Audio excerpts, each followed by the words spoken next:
शिवसेनेच्या दोन्ही नेत्यांमध्ये सध्या ट्विटर वॉर सुरू झालेला आहे. आपल्यासोबत शीतलताई म्हात्रे, आपण त्यांच्याशी बोलणार आहोत. तुम्ही एक ट्विट केलं, त्या ट्विटला घेऊन बऱ्याचशा टीकाटिप्पणी तिथून पण सुरू झाल्या. ताज का राज म्हणजे काय?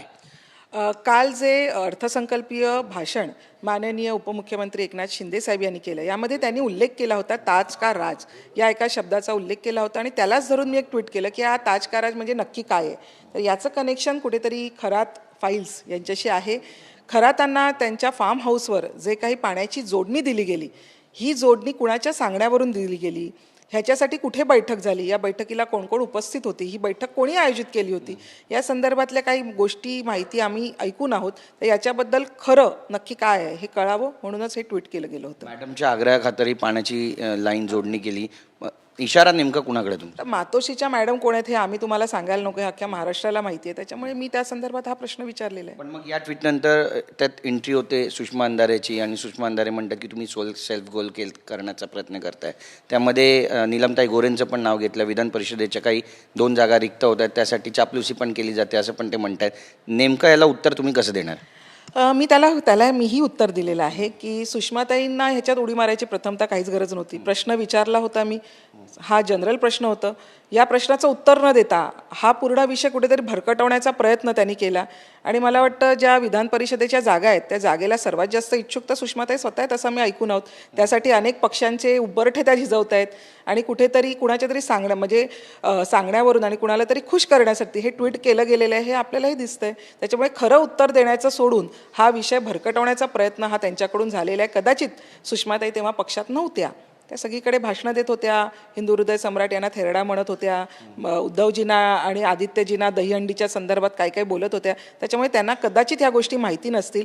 परंतु आता येणारी विधान परिषद ही मलाच मिळाली पाहिजे यासाठी ही चाललेली धडपड आहे आणि उद्धवजी ठाकरे यांनाही न मिळता ती मला कशी मिळेल यासाठी हा सगळा खटाटोप चाललाय असं दिसतंय. त्यांनी त्यांच्या ट्विटमध्ये एक टोला लगावला आहे तुम्हाला सुद्धा आणि नीलमताई गोरेंना सुद्धा. याचं उत्तर तुमच्याकडून अपेक्षित आहे. शिंदेंची भाटगिरी केल्याशिवाय पर्याय नाही आहे असं ते म्हणत आहेत आणि त्यामुळे हे सगळे प्रयत्न सुरू आहेत तुमचे विधान परिषदेची जागा मिळवण्यासाठी. कोणी कोणास म्हणावं, मला वाटतं ह्या स्वतःबद्दल बोलतायत का की चुकून आमचं नाव घेतलंय? कारण ह्या सर्व गोष्टी कोण करतंय हे अगदी स्पष्ट दिसतंय. आणि मला वाटतं नीलमताई ह्या वरिष्ठ नेत्या आहेत, अनेक वर्ष त्या काम करत आहेत, एका वरिष्ठ पदावर काम करत आहेत. त्यांच्याबद्दल बोलताना म्हणजे त्यांचं टेन्युअर संपत आलेलं आहे आणि त्या संदर्भात त्यांना निरोप देताना सुद्धा त्यांच्याबद्दल कसं बोललं गेलेलं आहे हे आपण ऐकताय. त्याच्यामुळे अशा एका वरिष्ठ रणरागिणीबद्दल, शिवसैनिक रणरागिणीबद्दल बोलणं सुषमाताईने हे चुकीचं आहे आणि सुषमाताई ज्या पद्धतीने बोलत आहेत हा विषय भरकटवण्याचा प्रयत्न आहे.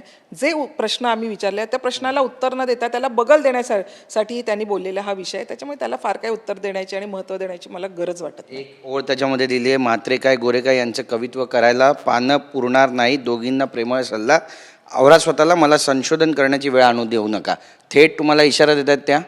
सुषमाताई या संशोधक आहेत हे मला माहिती नव्हतं, हे मला आत्ताच कळलं. त्याच्यामुळे जरूर संशोधन करा आणि नक्कीच ताज का राज लोकांसमोर आणावा एवढीच माझी इच्छा आहे.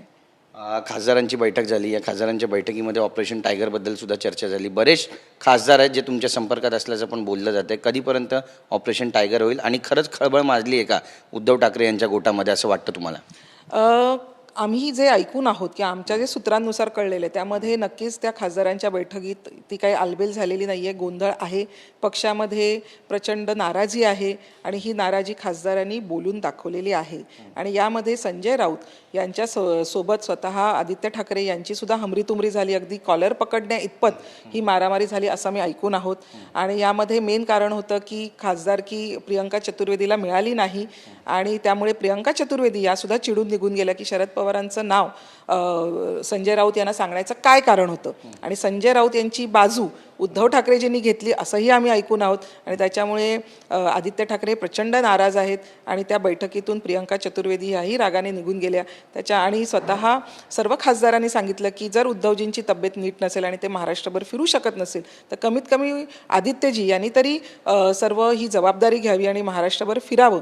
ही मागणीसुद्धा खासदारांनी केल्यावर आदित्यजी स्वतः चिडले आणि अशा बऱ्याच गोष्टी घडल्या, याच्यातल्या काही गोष्टी आम्हाला कळल्या त्या आम्ही आज तुमच्याशी शेअर करतोय.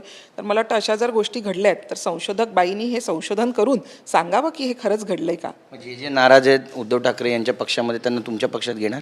नाही, मला वाटतं याची काही गरज आहे किंवा नाही आहे हे स्वतः शिंदेसाहेबच ठरवतील. आमच्या पक्षाचे मुख्य नेते आहेत आणि पक्षाची भूमिका आणि पक्ष ह्याच्यामध्ये नक्की काय करू इच्छिते हे शिंदेसाहेब ठरवतील. पण त्यांच्या पक्षात आलबेल नाही आहे एवढं मात्र नक्की.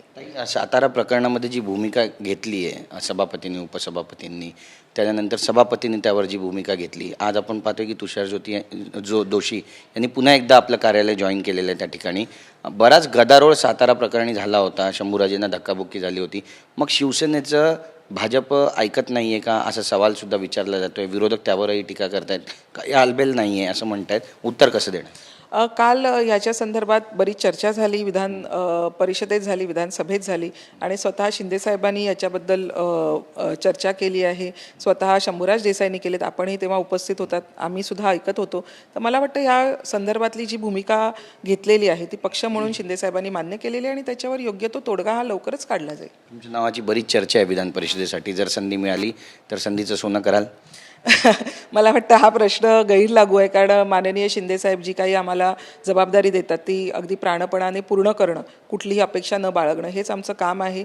आणि शिवसेना प्रमुख बाळासाहेब ठाकरे यांच्या हिंदुत्वाचा झेंडा घेऊन आम्ही पुढे चाललेलो आहोत. त्याच्यामुळे संधी येतात, संधी जातात, त्याच्यासाठी आम्ही कामं करत नाही. कामं आम्ही जनतेसाठी करतो, कामं आम्ही शिवसेनेचे विचार पुढे घेऊन जाण्यासाठी करतो. त्याच्यामुळे या गोष्टी गैर लागू आहेत. सुषमाताई अंधारे यांनी TV 9शी बातचीत करताना तुमचे जुने संदर्भ काही देण्याचा प्रयत्न केला आणि नाव जोडण्याचा देखील प्रयत्न केला आणि मग राज सुर्वे कोण आहे, मला बोलायला लावू नका, तुम्हाला माहीत नाही का, असा सुद्धा त्यांच्या बोलण्याचा आशय होता. हा विषय कुठे भरकटत नेतोय असं तुम्हाला वाटतंय आणि याला उत्तर कसं देणार? एक्झॅक्टली, मी तुम्हाला तेच सांगते, विषय भरकटवणं हाच त्याचा विषय होता, कारण हा आजचा काही संदर्भच नव्हता.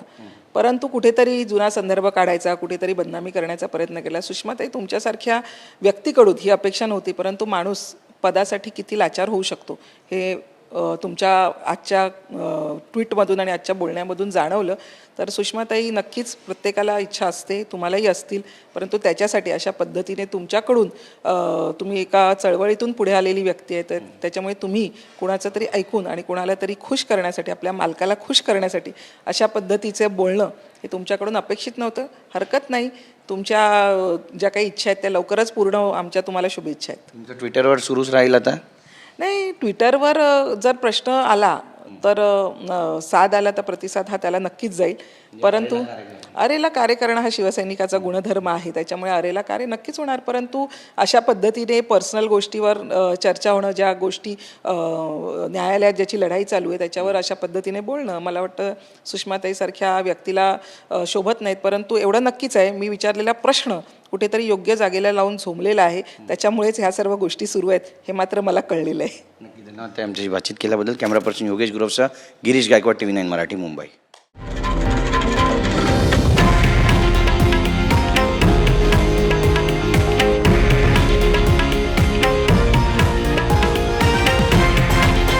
हे आहे देशातील नंबर 1 न्यूज नेटवर्क आणि आपण पाहत आहात TV 9 मराठी, एकमेव.